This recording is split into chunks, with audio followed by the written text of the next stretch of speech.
33절에 보면 모든 성도가 교회의 삶과 같이 여자는 교회에서 잠잠하라. 이 말씀이 참 많은 문제를 야기시키고 있는 말씀이에요.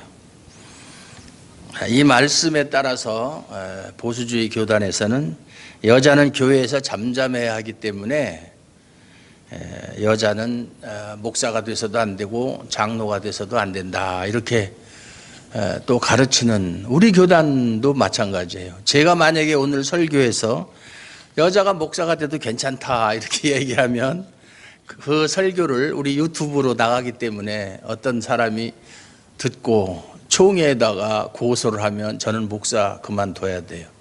목사 면직당합니다. 이게 참 무서운 거예요. 교단과 상충되는 말을 할 수가 없어요. 뭐 11조 안 해도 됩니다, 이런 소리 하면 목사 면직당합니다.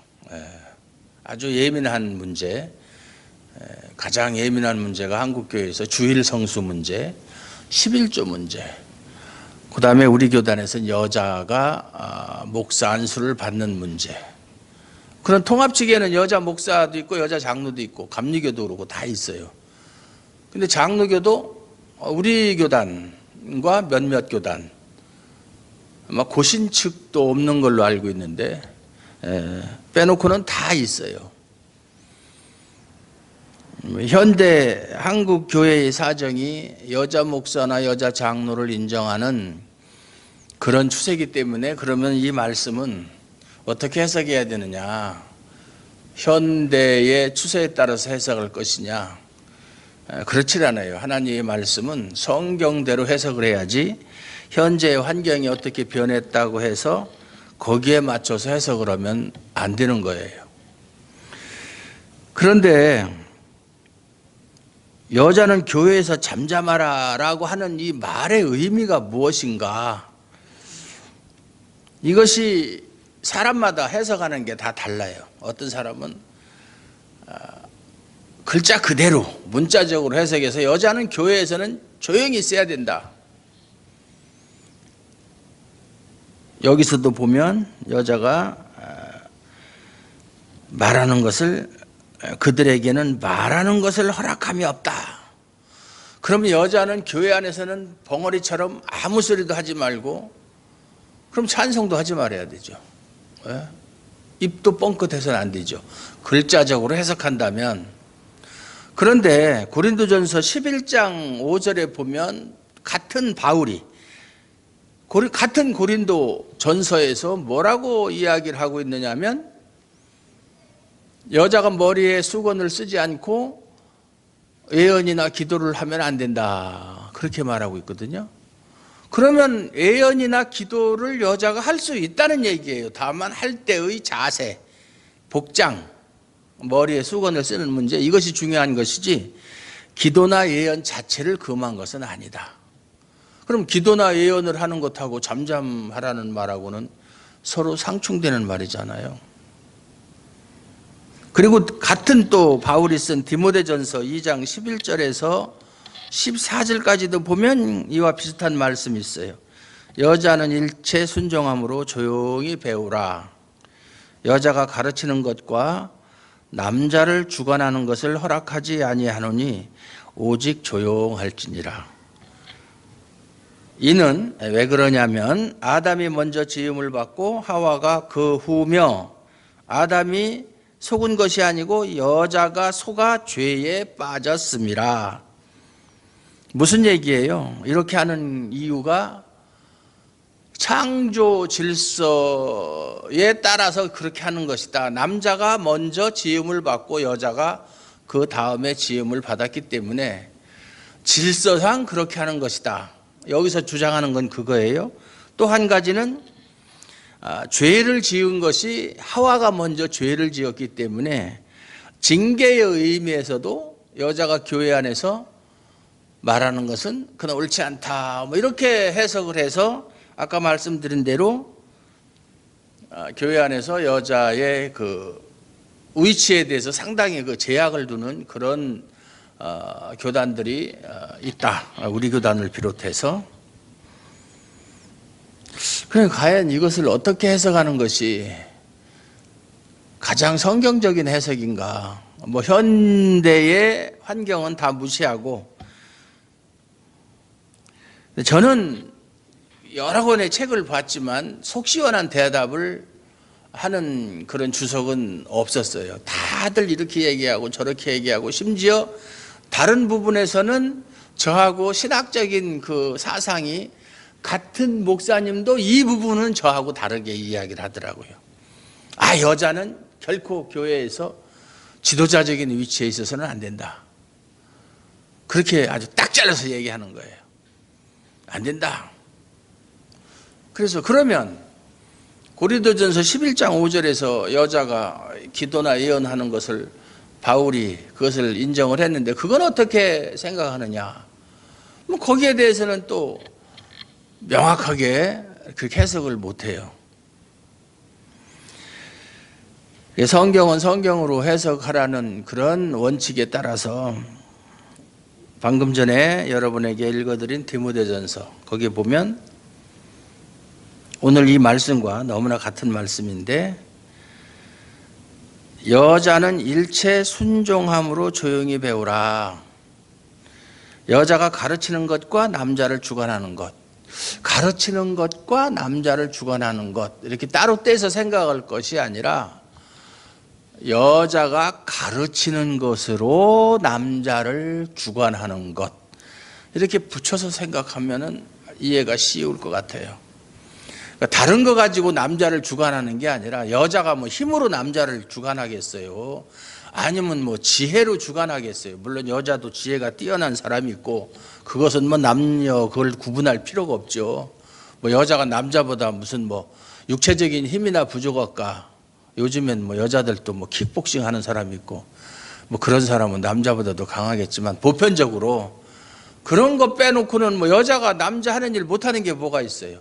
요새는 전투기 조종사도 여자들이 하고 그러는데, 뭐 지혜가 부족해요, 무슨 뭐 두뇌가, 그런 건 전혀 남자하고 뭐 비교할 것은 아니에요. 그건 똑같아요.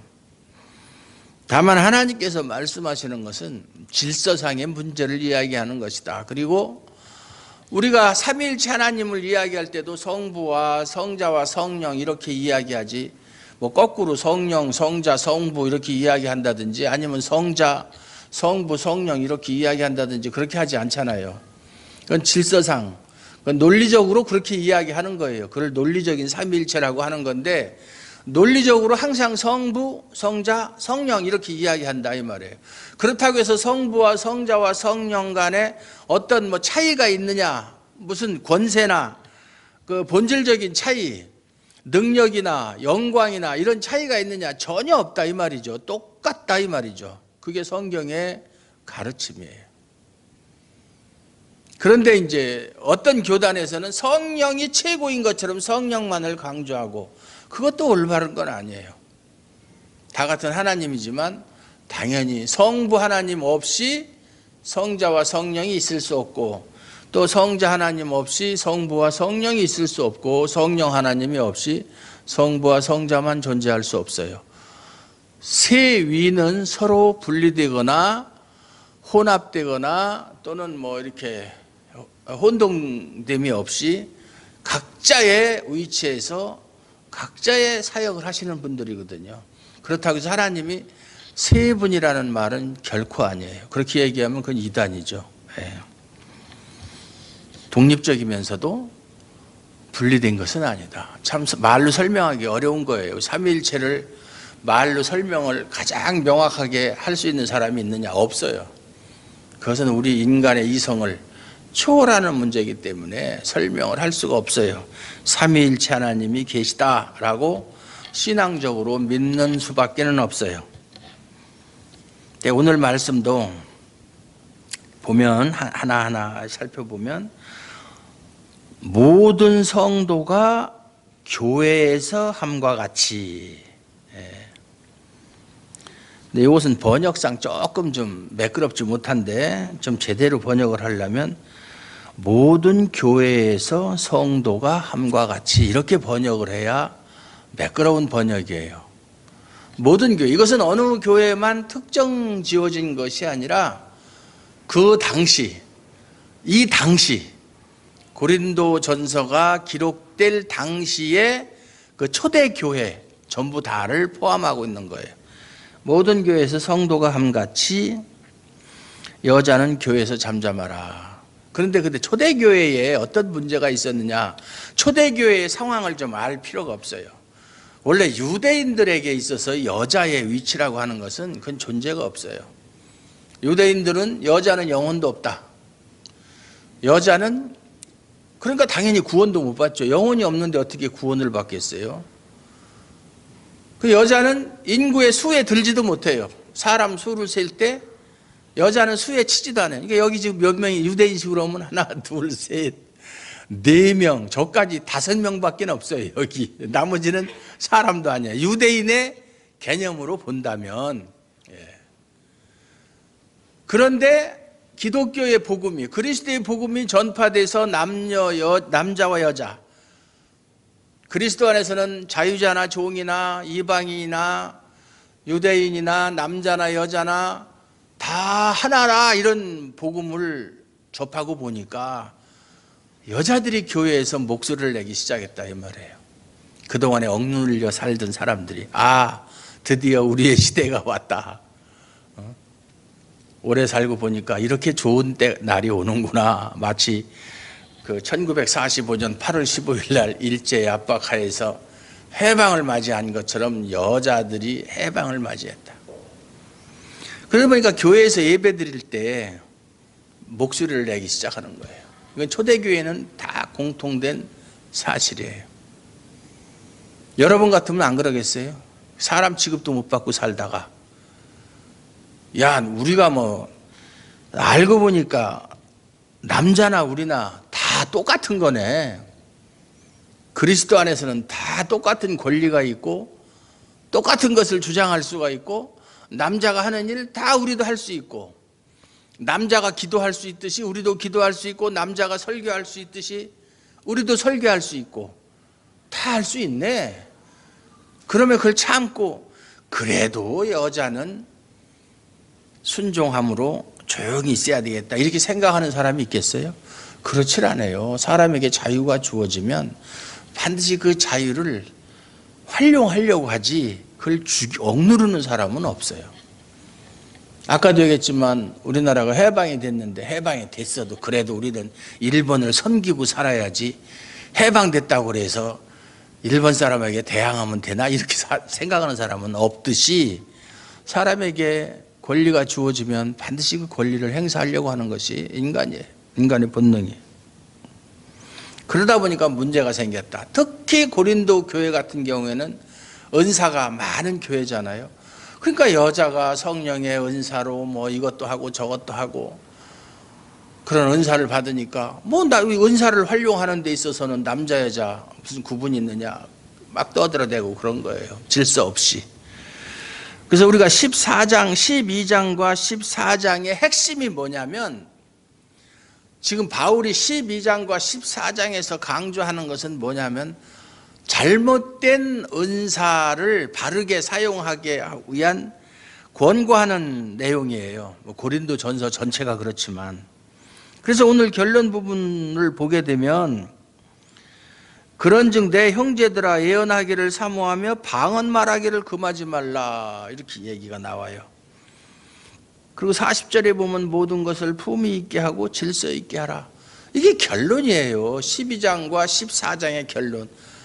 잘못된 그 은사 남용주의, 또 방언도 진짜 방언도 아니면서 알아들을 수 없는 말을 해서 오히려 혼란만 가중시키고, 안 믿는 사람들이 볼 때 저 사람들 미친 사람 아니야? 저거 무슨 소리야? 알아듣지도 못하는 소리. 더군다나 방언을 하는 자기 자신도 모르고, 듣는 사람은 말할 것도 없이 못 알아듣고, 그것을 성령의 은사라고 착각을 하고 예배 중에 너도 나도 떠들어대니까 예배가 되지를 않는 거예요. 그래서 그렇게 하는 것은 옳지 않다라는 것을 시정하기 위해서 고린도 전서를 썼고, 그 중에서 12장에서 14장까지는 방언에 대해서 이야기를 한 것이다. 예언과 비교를 해서. 그래서 1만 마디 말로 방언을 말하는 것보다 깨달은 마음으로 5마디 말을, 그 5마디 말이라는 게 예언을 말하는 거예요. 그거 하는 것이 훨씬 더 좋다. 그러면서 은사에도 우열이 있다 그 말이에요. 제가 옛날 평신도 때 우리 누님이, 사촌 누님이 순복음교회를 다녔었는데 한번 그 집에 놀러 갔더니 마침 그 가정 예배를 전도사님이 오셔가지고, 여자 전도사님이 와서 가정 예배를 인도를 하는데 끝나고 나서 이제 저한테 물어보더라고요. 방언할 줄 아느냐고. 1000마디가. 그 당시만 해도 순복음교회 다니는 사람이 방언을 못한다 그러면 그건 사람 취급도 못 받았어요. 방언을 할 줄 아느냐. 그래서 저는 장로교 신자이기 때문에 방언에 대해서 그렇게 중요하게 생각하지 않는다 그랬더니, 왜 중요하지 않느냐. 그 은사의 목록에 보면 방언의 은사가 맨 마지막에 나온다고 그래서 그것이 다른 은사보다 결코 열등한 은사가 아니다. 순서가 뭐가 그렇게 중요하냐. 이제 그 사람의 말이, 그럼 창세기가 더 중요하고 요한계시록이 덜 중요하냐, 이런 식으로 이야기를 하듯, 당연히 창세기가 더 중요하지. 창세기 없는데 요한계시록이 어디 있어. 세상이 창조 안 됐다면 요한계시록이 무슨 필요가 있어요. 요한계시록은 재창조에 대한 이야기인데 창조가 없는데 재창조가 무슨 의미가 있겠어요. 자기 스스로도 그렇게 얘기를 해요. 순복음교회는 말씀이 좀 부족하다. 자기 자신이 그걸 말하면서 자기 자신이 증명을 하더라고요. 방언의 은사에도 당연히 우열이 있죠. 다 성령님께서 주시는 은사지만은 더 유익한, 교회를 세우는데 더 유익한 은사가 있고 좀 그렇지 못한 은사도 있는 거예요.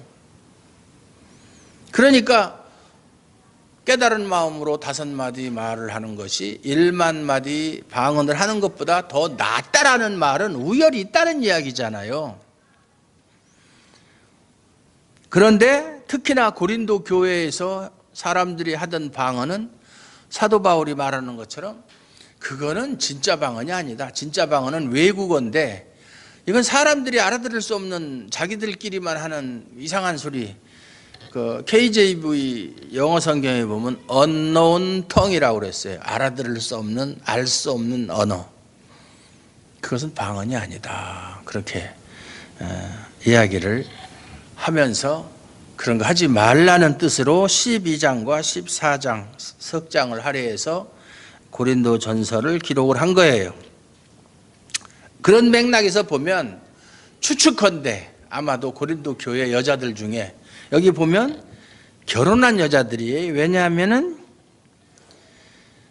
만일 무엇을 배우려거든 집에서 자기 남편에게 물을 찌니 그랬어요. 35절에.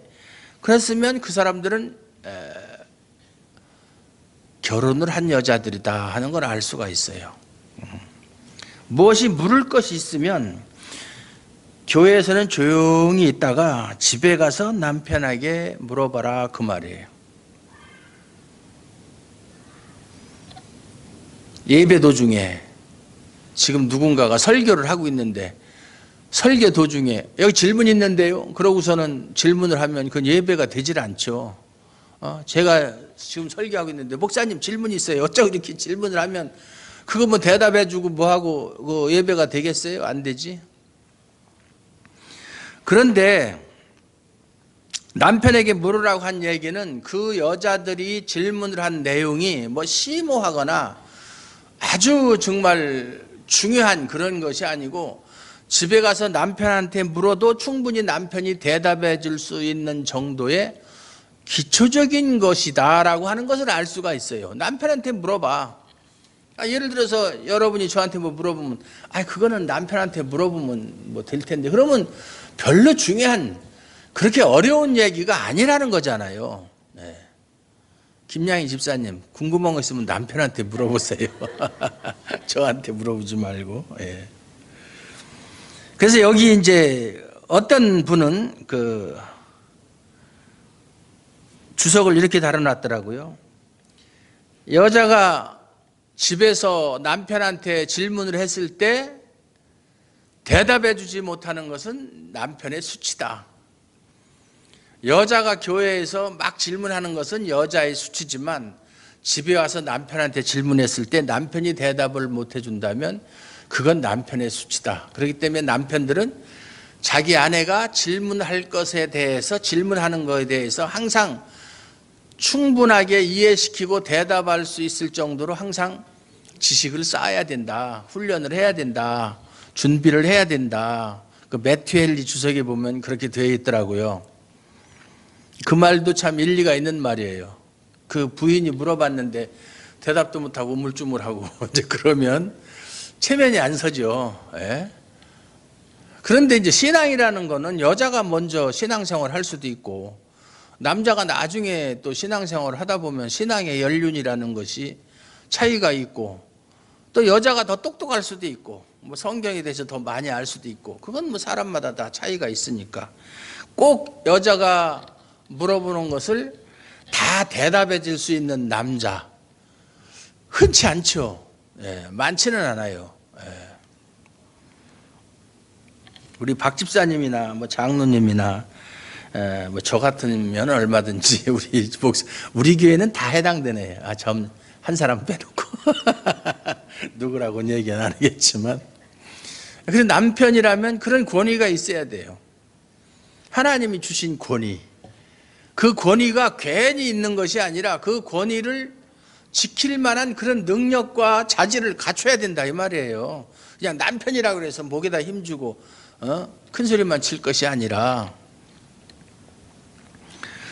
그래서 저는 다 개인적인 생각인데 이것이 이렇게 얘기해서 어떤 또 구설수에 오를지도 모르지만 저는 여자가 목사가 되나 장로가 되는 것에 반대하지 않는 사람이에요. 할 수 있다라고 생각해요. 할 수 있어요. 다만 할 수는 있는데 제가 교회사를 보든가, 왜냐하면 구약에도 보면 여자 선지자 있었잖아요. 여자 선지자 있었어요. 뭐 신약에도 있었어요. 그러면은 그 사람들은 왜 교회에서 잠잠하지 않고 선지자 노릇하고 그래요? 그런데 교회사를 보든지 현재 한국교회 사정을 보든지 여자가 뭐 목회를 하면서 많은 그 성도를 이렇게 교육을 시키는 큰 교회를 이룬 목사들도 여러 명 있어요. 있는데 제가 개인적으로 볼 때는 남자들보다 목회하는 능력은 뛰어나지 못하더라. 설교하는 것은. 뭐 교회를 크게 한 것을 가지고 그렇게 평가하는 건 아니고 크든 작든 상관없이. 그래서 철학자나 신학자 중에는 여자가 별로 없어요.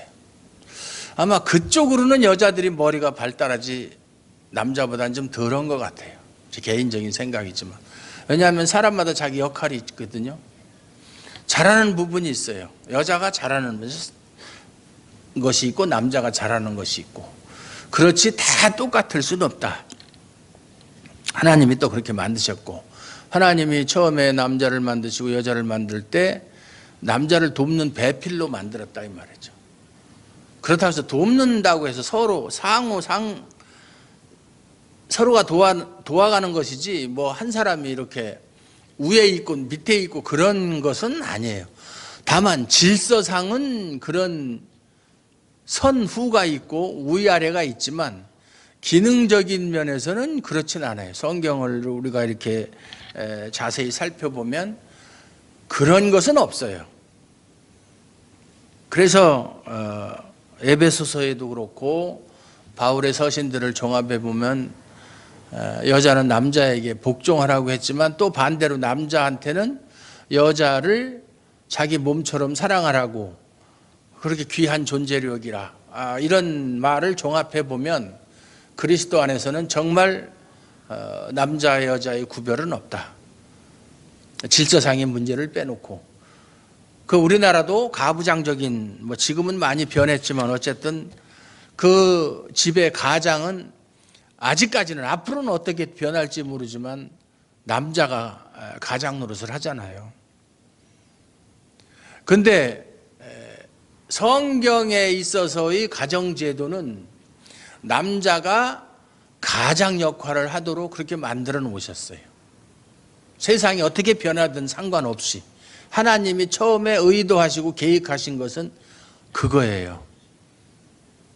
그런 것을 종합해서 생각해 볼 때 여자가 어떤 일을 하느냐 교회 안에서 그것이 중요한 것이 아니라 그것으로 가르친다라는 말은 제가 여러분에게 가르치는 사람이잖아요.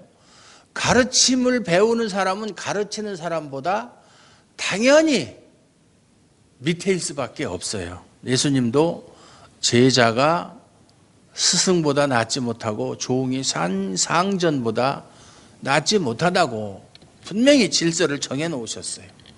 여러분이 저보다 뛰어나면 왜 저한테 가르침을 받아요? 여러분이 저를 가르쳐야지. 가르치는 사람과 가르침을 받는 사람하고는 차이가 있는 거예요. 그런데 여자가 가르친다라고 남자를 가르친다는 얘기는 교회에서 남자들을 다스린다는 얘기나 마찬가지예요.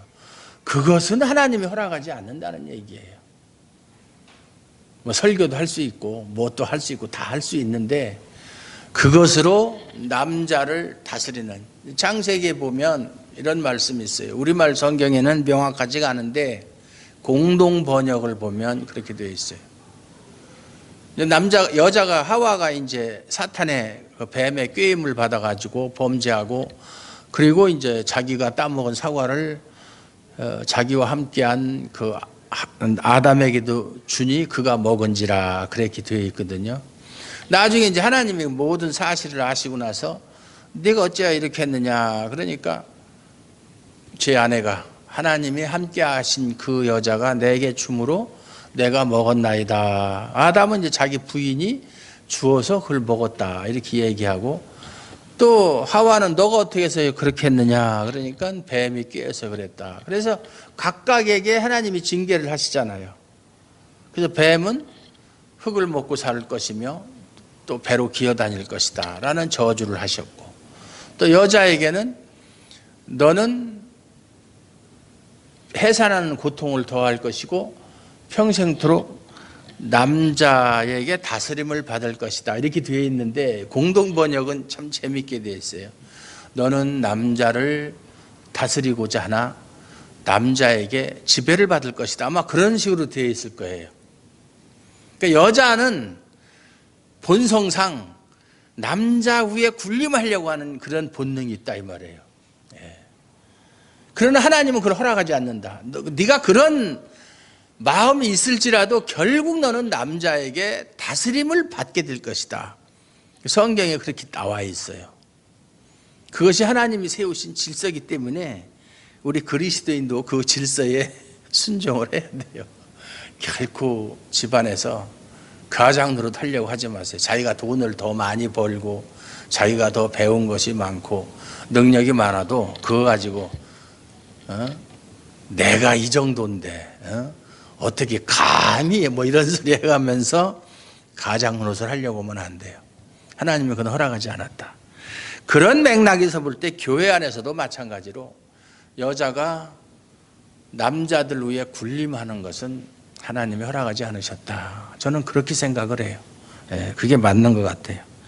여자가 교회에서 아무 소리도 안 하고 입 딱 닫고 집에 가서나 얘기하고 교회 안에 와서는 벙어리처럼 그렇게 하라는 그런 이야기는 아니다. 그리고 여자한테 주어진 일이 뭐 여자 집사도 있고 그럼 집사 직분을 맡은 사람이 말 않고 어떻게 교회 생활 할 수 있어요? 또 교사도 할 수 있고 다 할 수 있는데 그러면서 이제 35절 만일 무엇을 배우려거든 집에서 자기 남편에게 물을 주니 여자가 교회에서 말하는 것은 여기서 여자가 말한다는 것은 설교 중에 질문하고 이렇게 예배에 방해를 줄 만큼 이렇게 아주 속된 말로 하면 분수 없이 이렇게 나서는 걸 나대는 걸 얘기하는 거예요. 그런 일들이 많이 있었다. 초대교회에. 그것은 부끄러운 일이다. 자기 분수를 모르는 일이기 때문에. 그러면서 이제 36절에 책망하는 내용이죠. 하나님의 말씀이 너희로부터 난 것이냐. 하나님 말씀 너희만 아는 거야? 네가 성경을 알면 얼마나 아는데 그 소리예요. 예. 너희에게만 임한 것이냐? 너희들만 하나님 말씀 아냐? 다른 사람은 모르느냐? 왜 이렇게 잘난 척 하느냐? 그 소리예요. 예. 그러면서 37절에 만일 누구든지 자기를 선지자나 혹은 신령한 자로 영적인 자로 생각한다면 내가 너희에게 편지하는 이 글, 고린도전서죠. 이 글이 주의 명령인 줄 알아라. 내 개인적인 생각이 아니라 주님의 명령인 줄 깨달아야 된다. 마땅히. 만일 누구든지, 그럼에도 불구하고 누구든지 내가 너희에게 편지한 이것이 주님의 명령인 줄 알지 못한다면 그는 알지 못한 자 아니라 그는 선지자도 아니고 영적인 사람도 아니다. 그 얘기예요. 자기가 선지자나 영적인 사람이라고 하면서 바울이 한 말이 바울 개인의 말인지 주님으로부터 나온 말인지 그것도 구분 못한다면 그게 무슨 선지자고 신령한 사람, 다시 말해서 영적인 사람이냐 그 말이에요. 예. 그러니까 그런즉 내 형제들아 예언하기를 사모하며, 결국은 결론이 12장 14절 지금 이야기하는 것도 예언과 방언에 대해서 이야기한 것이라는 걸 알 수가 있어요. 예언하기를 사모하고 방언 말하기를 금하지 말라. 여기서 방언은 애국어 방언을 말하는 거예요. 글로사이스, 원어상으로 글로사이스, 글로세가 아니라. 요즘에 한 3주 전부터 제가 이제 예언과 방언 또는 또 심판으로서의 방언 또 오늘 얘기 이렇게 유튜브에 계속 올리는데 다른 설교는 누구 쳐다보지도 않더니 그거는 제목이 그래서 그런지 몰라도 벌써 예언과 방언은 벌써 60회가 넘었어요. 조회수가. 불과 한 2주 정도밖에 안 됐는데. 그 관심 있는가 봐요, 사람들이. 그리고 어제 올렸나요? 지난주 설교? 엉터리 방언이라는 거? 어젠가 그저께 올렸죠?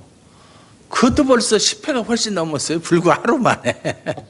14회인가 5회. 모든 것을 품위 있게 하고, 예언이든 방언이든 모든 은사, 다른 것도 마찬가지고 품위 있게 하고 질서 있게, 품위 있게 하라는 얘기는 적당하게 하고 그 뜻이에요. 원래 말은, 우리말에는 품위 있게 하라고 했는데 원어상으로 보면 적당하게 하고, 과유불급이다. 모든 것이 지나치면 모자람만 못하다.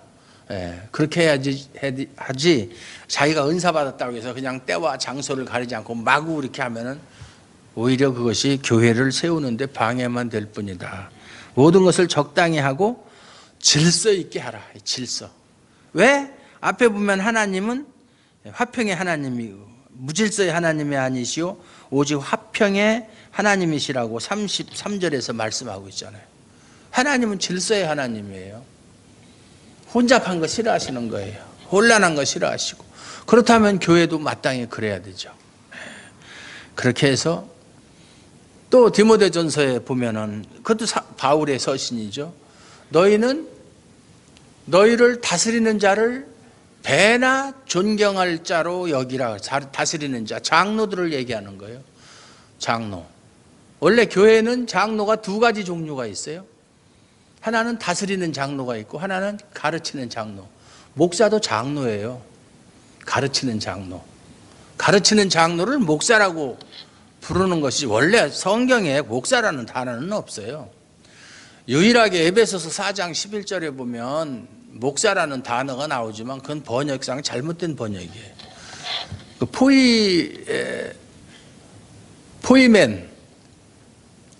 포이맨인가? 뭐 그런 식의 그런 말인데, 목자라고 번역을 해야 더 정확한 번역이에요. 목사라는 거는 없어요.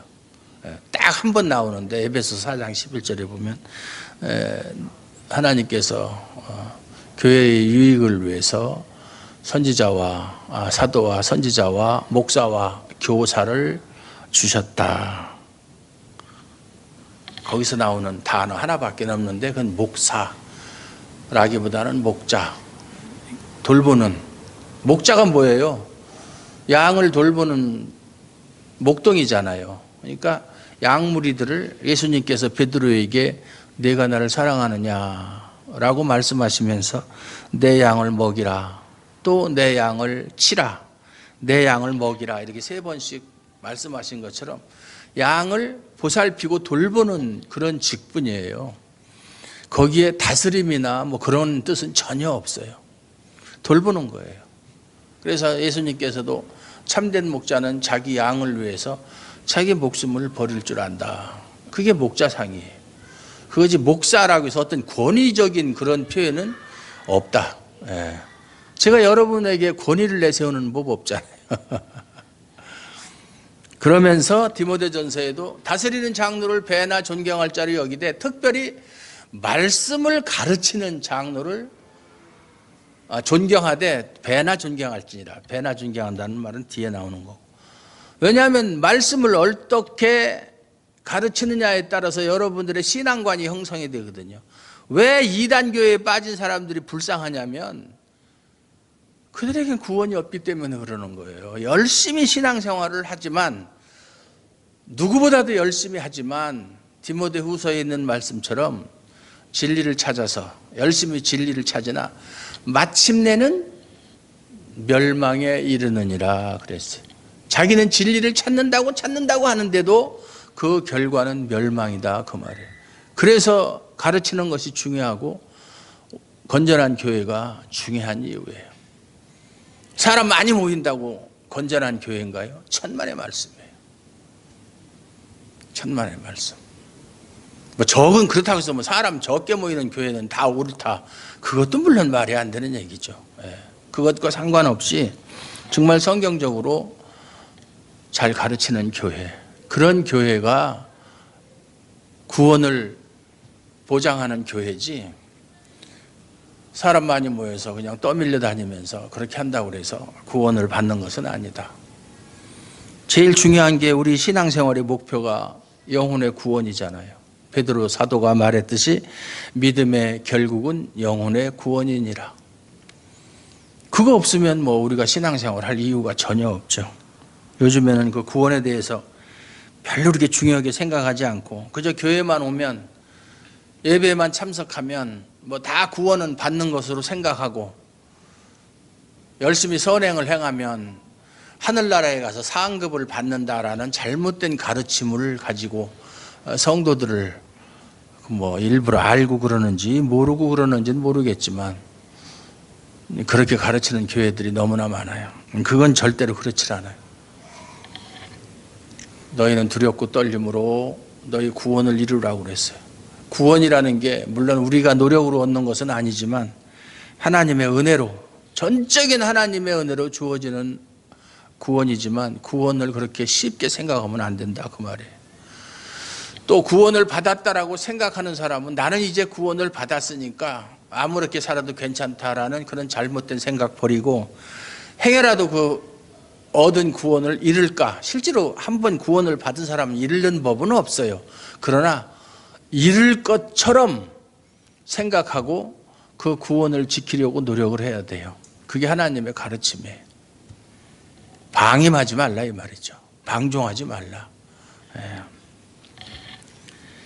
오늘 말씀을 통해서 고린도 교회의 그 혼잡했던 혼란스러웠던 그런 모습들을 생각하면서 어떠한 교회가 정말 하나님께서 기뻐하시는 교회인가, 정말 서로가 주님의 사랑으로 사랑하고 모든 것을 질서 있게 하고 적당히 하고 남을 나보다 낮게 여기고 그렇게 서로가 섬기는 그러한 교회, 자기가 남보다 은사를 받았다고 해서 자랑하고 교만하고 그런 것이 아니라 오히려 나보다 못한 사람을 섬기기 위해서 하나님이 나에게 재능을 주셨고 은사를 주셨다는 것을 믿고 다른 사람을 섬기는 교회, 그런 교회가 되기를 주님의 이름으로 축원합니다. 기도하시겠습니다. 하나님 아버지 감사합니다. 오늘도 하나님 아버지께서 우리를 사랑하심으로 우리에게 이렇게 귀한 은혜를 주셨고 우리가 그 은혜를 따라서 하나님 앞에 나와서 하나님의 영광을 위해서 예배를 드리고 또 하나님의 귀한 말씀을 통해서 우리가 앞으로 어떻게 살아야 할 것인지를 배웠습니다. 배운 바 그 교훈에 굳게 서서 하나님 말씀대로 살아갈 수 있는 우리 주하름 교회 성도가 되게 하여 주시옵소서. 예수님 이름으로 감사드리옵고 기도하옵나이다. 아멘.